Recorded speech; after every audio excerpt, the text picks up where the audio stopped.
The Mendon-Honeoye Falls-Lima Sentinel welcomes you to this edition of the Mayor's and Supervisors Weekly Update, brought to you by... Each week, our community makes history. Each week, you make history. And each week, there's only one source to turn to for the first take on history. You know what that is? Subscribe to the Sentinel right now to discover the history being made in your own backyard. The Mendon-Honeoye Falls-Lima Sentinel. More than just your news, it's your history. Welcome, everyone, to this week's edition of the Mayor's and Supervisors Update. I'm Chris Carosa, publisher of the Mendon-Honeoye Falls-Lima Sentinel, and each week we bring you the goings-on in the towns and villages that we cover. This week we'll be starting with Mike Falk in the town of Lima. What's Lima looking like, Mike? Hello, Chris. Thanks for having us again. I am on site today out at the combined town and village cleanup days, where we are taking everybody's odd trash and electronics.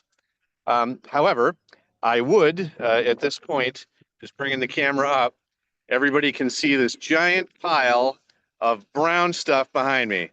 Now, this is what happens when the village picks up leaves. It all goes into a pile. This is all nicely rotted 4-year-old plus leaf compost that folks here, town and village of Lima, come and get it. It's right here at the corner of Dublin Street. It's free to pick up. It's really, really good for your garden and all those things. There is a little bit of mulch mixed in with it, but otherwise, just you can see this massive pile here. Don't forget, the Memorial Day parade is going to be on Memorial Day, 9:30 in the morning. Be down at the Four Corners. We're starting off at the Lima Primary, headed down Route 15A there to the Four Corners, and then headed for the Town Hall. Ceremony there. And then there'll be hot dogs and such at the Fire Hall afterwards. It'll be a nice time for everybody. The library would like me to let you know that the Saturday story time will be taking a summer hiatus beginning on Memorial Day weekend. And they'll be closed Saturdays during the summer to hold down cost right up through September the 27th. We do have also a speaker. I'm just out in the wind here flipping pages. The journalist Nancy Lynch is going to be coming to the library and talking about her award-winning social history Vietnam mailbag, Voices from the War, 1968 to 72. So she's going to make a presentation on preserving war letters and other family missives and things like that. That's going to be on May 12th at 3 p.m. at the Lima Public Library. Very interesting. You know, if you've got old letters from your family and you want to know how to preserve those for the generations coming, those things definitely interesting. From the Livingston County side, the 4th annual Family Festival at Al Lorenz Park. Yes, we do have a county park in Livingston. It is up on the Mount Morris campus there up on top of the hill. You'll see it. The Family Festival is Saturday, June 7th. It is 9 to 2. They'll be having a fishing derby, a magic show, food and drinks, games and prizes, a basketball shooting challenge along with live music, and a fun run. So if you're interested in taking a look at what's going on, livingstoncountyny.gov /Family Fest will bring up all of the details there. The following day is June 8th. And of course, the second Sunday in June is always the German Festival here in Lima. So that's going to be from 11 to 7 out on Pond Road. And they're having a new band this year. If you've ever been out to the Hofbrauhaus in Buffalo, this is the house band that's coming to our festival, and those guys are really good. You'll also see performances by the gymnasts from Eagle Gymnastics in Canandaigua. The Alpenhorns will be there playing, the Germania Singers, and you'll see some German dancing demonstrations, etc., along with all the wonderful food and drinks and things. I'm going to swing around here just a little bit so that you can see There's town board member Bill Carey out checking people in for all of the recycling event here. And then I'll swing over here and you can see folks are getting their cars unloaded and all that other stuff. Of course, by the time you see this on the YouTube or read about it in the paper, it will be over. We're always about the first weekend in May. Mark your calendars for next year. And that's all I got, Chris. All right. Thanks, Mike, for that live report. Rick Milne. Rick, what's going on in Honeoye Falls? Well, as always, I think no matter what municipality you're representing, there's always a lot going on. We're always busy. But thanks to the many people, we've talked about this over the last couple of weeks, but thanks to the many people that did visit the environmental fair at Harry Allen Park last Saturday, during what ended up being some challenging weather, with some cold wind and light intermittent rain. But we were pleased to give away almost 150 tree saplings to those that wanted to plant some trees in their yards. We also thank Monroe County Water and Soil for helping facilitate the availability of these saplings. And my sincere appreciation to the Village of Honeoye Falls Conservation Board for their efforts to make this annual event occur. We did have a little cleanup around the village this past week due to the storms and wind on Tuesday evening. Luckily, in our community at least, there wasn't too much serious damage, just a lot of small branches and limbs down. But we got that picked up in short order. And again, we appreciate those residents that were able to bring things out to the road for us to get the yards cleaned up. I will be meeting with New York State DOT representatives on Tuesday, May 6th, to discuss the remaining work that needs to be done to be completed under the East Street Bridge over the Honeoye Creek, right near the Four Corners in the Village Hall. This has been an ongoing project that we'd really like to see completed, but equally important to the underside of the bridge is the sidewalk area on what I would say is the southwest side of the bridge. Due to all the heavy truck traffic in the village, the difficult turning angle and radius at the Four Corners, the big trucks need to take this turn, and it's a really negative impact on the condition of the sidewalk. This sidewalk must be repaired and replaced as soon as possible. And there will be discussions about traffic concerns of the big trucks coming through the village overall. We have to remember these are county and state roads, which we don't control. When the Four Corners was created hundreds of years ago, etc., it was not built with the heavy truck traffic in mind, but these are main thoroughfares. And my concern are the large tractor trailers that are coming through the village and trying to make that turn as they're heading north on West Main Street and then turning east onto East Street and across the bridge. It's just a very difficult turn, and it's really taking a toll on the bridge, in my opinion, but certainly on the sidewalk, and we want to make sure that that's safe. On another topic, a committee to review, discuss, and plan for the replacement and or enhancements to the Harry Allen Park playground is going to be formed.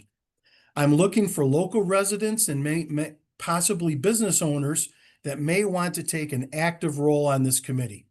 A focus on creating a more inclusive play area for the children and people of all ages to enjoy will be a goal of this committee. Community and business involvement will be very important. It's a very important aspect to aid in obtaining grant funding for this project, and we'd like to see that move forward in 2026. So if you have an interest, please email me with your information and also a bit about why you might be interested in serving.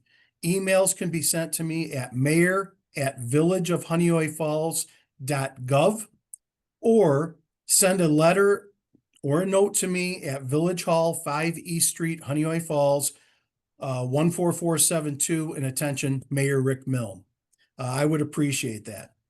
The village is also thankful for a recent donation of 2 wooden benches provided through our local Union Star Lodge 320 Masons in conjunction with the Ontario, Seneca, Yates County Masonic District's charities. These benches will serve a very important role, as they are called talking benches. They will be placed to support the Battle Within Foundation to help prevent suicide among our veterans, which is a huge concern across the state and across the country. These benches will not only be a place for veterans or anyone to walk and sit and talk, but they also have a plaque on them with a suicide prevention support number that any veteran may call and talk with support personnel. So it's a very important project.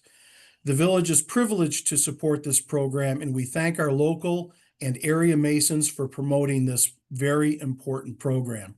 A bench will be placed at the corner of Norton Street and West Main Street, and then along Pine Trail. And we've had a lot of requests for a bench along Pine Trail for some of our seniors that walk, and we know that there's a lot of veterans that live up in that area as well. So we look forward to getting these benches placed in the next couple of weeks. Monroe County, while the legislative process is always busy, a recent subject of interest has been discussions and then a vote regarding the placement of license plate reading cameras through various locations throughout the county. There was quite a bit of discussion at the Public Safety Committee meeting, a committee which I serve on, as well as the full legislative meeting. The vast majority of the committee members and the legislative body were in agreement that questions were answered, and we understand that these license plate readers are not going to be used to issue traffic tickets, nor are they going to be used specifically to invade people's privacy. This is not Big Brother watching you.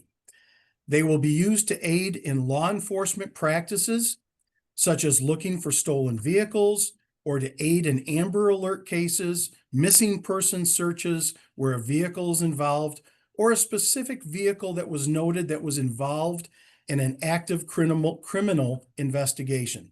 These cameras will be placed in specific areas based upon review of traffic patterns, number of vehicles traveling in an area, and also in relation to areas that are known to have a higher criminal activity rate. We do expect to have some further information that can be easily shared to residents that we believe will answer most of the common questions that have been brought up during these discussions. As of right now, we do not see any of these cameras being placed in the Honeoye Falls Mendon area or the town of Rush, but certainly there may be cameras placed in the Henrietta area where there's larger traffic patterns, or maybe even heading towards Brighton and Pittsford. We're not quite sure yet, but we'll get those lists, and we'll keep up on this process. On Friday, May 2nd, I had the pleasure to stand with Senator Pam Helming, the Monroe County Sheriff's Department, and members of the Consortium for Safe Communities to support the the Protect Act. This is Senate Bill S-2282A, presented by Senator Pam Helming, and would allow judges the ability to intervene and hold criminals and offenders in custody to get them mental health services and evaluations to potentially divert the process in an effort to get them help that they need instead of putting them back on the street to potentially do more harm. We do know and understand that mental health crisis is a far-reaching and troubling, and is far-reaching and very troubling, and the troubling bail reform policies are simply hindering the process. At the May 13th full legislative meeting, I will be honored to sponsor a request for a memorializing resolution with which Honeoye Falls-Lima student wrestler and New York State wrestling champion Christopher Noto, representing the HFL community, will be recognized. The Noto family have represented our community and the school district so very well, and have really been a pillar in helping develop the incredible wrestling program we have locally now. Congratulations, Chris. And that's it for me right now. I appreciate the opportunity to get on, and Chris, thank you for your service to our community as well, and for all the Sentinel does. Thank you, Rick. Over to John. John, what's going on in Mendon? Well, the best 3 days in Mendon are coming up. Supervisor Falk talked about some of the events coming up in Lima, which are all very nice events, but we also have one coming up in Mendon, which is the Mendon Firemen's Carnival, which is always the weekend after Memorial Day, which is May 29th, 30th, and 31st. And the parade, of course, is always the Saturday, and it falls on the 31st. And we always look forward to that. And I want to thank the fire department for putting on this event every year, because it really brings the whole community together. And I would also add, if you're interested in volunteering, let the fire department know. They're always looking for volunteers to help with the parade and the 3 days of the carnival. The town board met on Monday, April 28th, and appointed Tom Voorhees as the highway superintendent due to a previous resignation. And Tom has served the town of Mendon for over 30 years in all types of things, including his code enforcement officer, building inspector, planning board member, zoning board member. So he will be filling out the term until December 31st. We really want to thank Tom for stepping in here and bringing his wide variety of experience in the town of Mendon to that position. Jumping on the highway superintendent and the work that our highway employees do, and they do a great job out there. There's a lot of road work in the hopper for 2025. There's a couple of jobs that are going to be with the county. One is the big one, which is Boughton Hill Road. That is going to be milled up and completely redone, and that's going to be a long process, but it'll be worth it when it's done. And they'll also be working on Williams Road.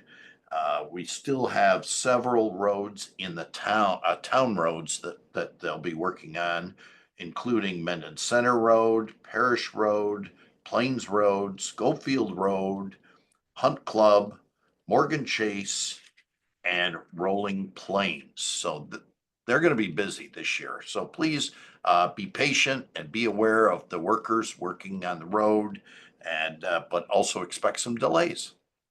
And definitely not last, but definitely not least, is Memorial Day, which is Monday, May 26th. And for anybody who doesn't know, there are two celebrations in the town of Mendon, one being the parade and the ceremony at the cemetery in the hamlet of Mendon, which takes place on Monday morning. And then the other one is in the village of Honeoye Falls. Again, very small parade and ceremony at the cemetery in Honeoye Falls. So I would encourage everyone to attend and pay their respects for all of our military who have fallen defending our country.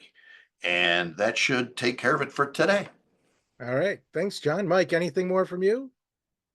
Nothing from Mike. Just want to remind everyone that this coming Tuesday, May 6th, I'll be at the Mendon Library talking about Lafayette's visit to the town of Mendon 200 years ago. That bicentennial is coming up June 7th.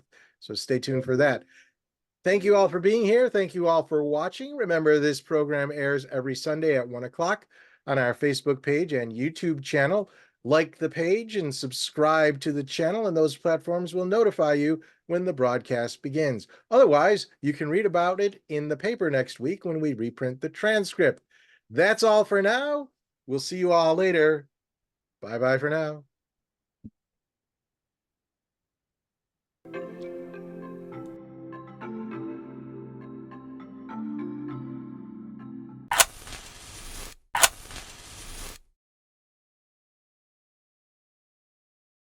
Imagine yourself communicating with a difference. Pan-Dimensional Solutions helps you do this. Whether live spectator events, taped broadcasts, or real-time audience-engaging programs, you can benefit immediately from the tools Pan-Dimensional Solutions will share with you. Do you want to make a difference? Contact us at pandimensional.com.